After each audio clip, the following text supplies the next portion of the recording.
In the beginning, the gods and mortals walked the earth together.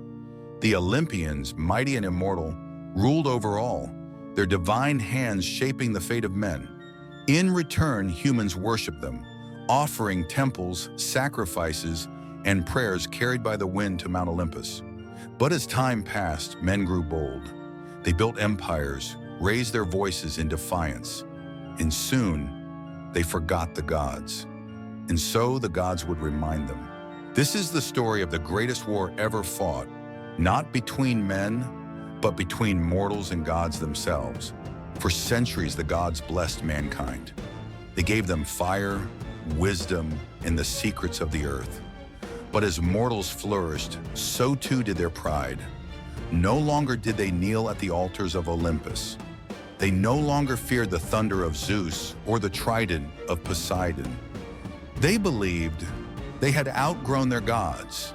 They built statues, not of the Olympians, but of themselves. They raised their own names to the heavens. And in their arrogance, they dared to speak the unspeakable. We are no longer bound to Olympus. The gods heard these words, and they did not forgive. The Olympians did not strike at once. They sent omens, warnings of the doom to come. The sun burned hotter, the rivers ran dry, and the earth trembled beneath their feet. But the kings of men laughed. The gods are nothing but myths, they said. We have tamed the land, conquered the seas, and soon we shall master the stars themselves. And then came the final insult. In a grand festival, mortals feasted and drank, raising their cups in mockery of Zeus. They declared their independence from Olympus, toasting to an age without gods. That was the moment the heavens decided. Mankind had sealed its fate. From his throne atop Olympus, Zeus watched in silence. He had given men fire, wisdom, and the breath of life itself. And now they spat upon his gifts. No more. The sky darkened. The winds howled like spirits in torment. And then, the first thunderbolt fell. A palace of kings, once a monument to human power, was reduced to ash in an instant. The gods had spoken, but it would not be lightning alone that would punish men. The wrath of Olympus was just beginning. For too long, mankind had sailed Poseidon's seas as if they were their own.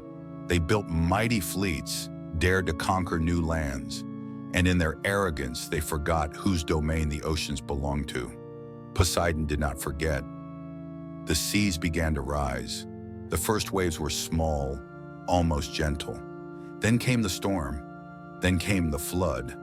The oceans claimed their own. Cities drowned. Ships vanished.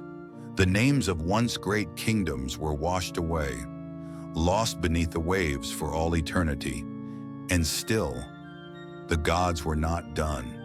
For those who survived the fury of Zeus in the drowning seas of Poseidon, there was still one last god whose wrath had yet to be unleashed. The dead were restless. Hades, lord of the underworld, had been watching, and he was not satisfied. The underworld could hold no more. The flood of souls had grown too great. And so the gates of the afterlife opened, unleashing horrors unseen by mortal eyes. The dead walked among the living, and mankind knew that no god would save them now. The earth itself split open. Spirits of the damned roamed free, seeking vengeance upon those who had defied Olympus. Even the greatest warriors fell to their knees, for how could they fight what could not die? The gods had abandoned them. The wrath of Olympus was absolute, but mortals were not weak. Even in the face of divine fury, they would not surrender. They had no gods, no blessings, only their will to survive. And so they forged weapons not from divine fire, but from the very essence of defiance. They would face Olympus one last time. If the gods would not grant them mercy, they would steal it. And so the last battle began, mortal against God, flesh against eternity. The outcome had already been written in the stars. The heavens trembled, the earth wept. Olympus stood divided. Some gods still saw value in mortals. Athena, goddess of wisdom, spoke against their annihilation. Apollo, god of the sun, saw hope in them still.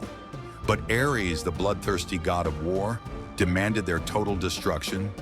Zeus listened to them all, and then he spoke. Mankind would be spared, but never again would they rise against Olympus. They will remember. And if they ever forget, we will remind them. The floodwaters receded, the storms calmed, the dead returned to their slumber, but the scars of Olympus's wrath would never fade. Mankind was humbled. They built anew, not in defiance, but in reverence. The grand palaces of kings were no more. In their place stood simple homes, their walls carved with prayers to the gods. The temples, once abandoned, were rebuilt, not in arrogance, but in gratitude. And so, the world moved on. But the lesson remained, passed from father to son, mother to daughter, whispered in the winds that carried the echoes of Olympus. Though the gods no longer walked among men, their presence was never truly gone. The stars held their names, the seas carried their whispers, and the storms bore their anger. And as long as men gazed upon the heavens, they would remember. To challenge the gods is to challenge the very order of the universe. And if ever mankind forgets this lesson, if ever they grow too bold again, Olympus will remind them.